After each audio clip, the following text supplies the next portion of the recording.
So my goal is to continually tighten my circle of zone of genius and let go of my zone of competency. That's hard when you're good at something, but maybe you don't love it or you're not great at it, but you're capable. Right? And I think that capability, when you're not good at something, is super easy to let it go. If you don't love something, super easy to let it go. But we struggle in that area of zone of competence.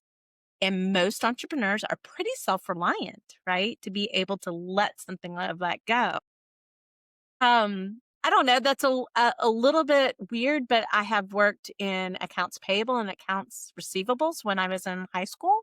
I've worked in so many different elements, but I'm always curious. And I think I'm like, oh, wow, what does that look like? I'm going to go figure it out.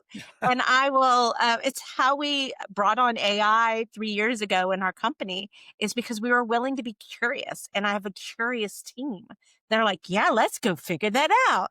They're like, well, okay, some things we need to risk mitigate. Great. We'll mitigate those risks. Now let's go play. And it's just a little bit of a different attitude, perhaps, of operation in a business. And we try to impart some of that for our clients.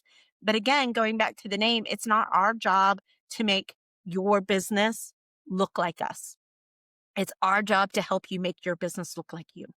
Yeah, I love that. I love that idea of competence versus genius as Mm, well, because we only get to our greatness really when we're playing in that genius yep. space.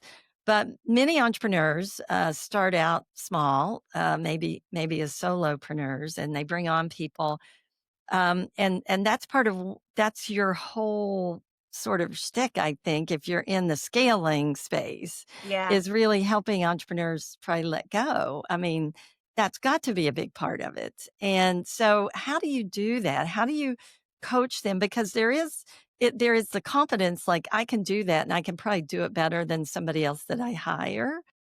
And I can do it quicker than training them because that's gonna really take my time. And I have worked with so many entrepreneurs over the years that just could not let go of the control. They could Yep. not let go of doing.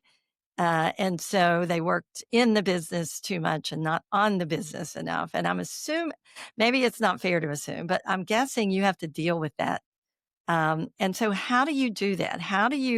What are some of the things that you do to help people kind of reach that point of letting go a little bit? Yeah, so I think there's some interesting way to answer that question. Of course, it's something we deal with. It's something we deal with for ourselves, as well as helping our clients with their ideal path. Some people, it's not employees. Other people, it is.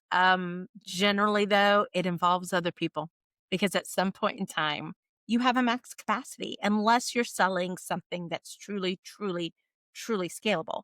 Like you could sell 1,000 of them, deliver 1,000 and not lift a finger.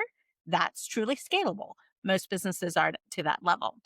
And there are lots of tactics. So I'm going to say most everybody has learned and heard. There's delegation, there's technology, there's processes. And yes, those are all needed. But when it fails, I want to talk about the reason behind the reason.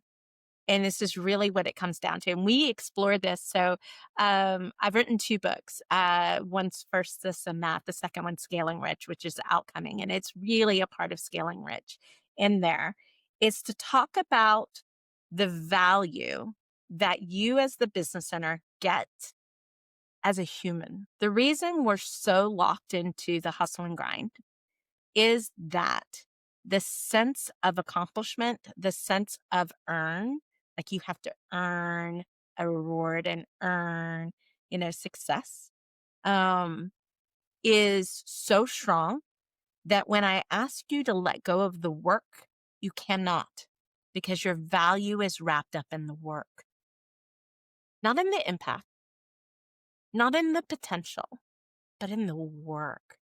And a lot of times when we take the work away, then we struggle with what our value is.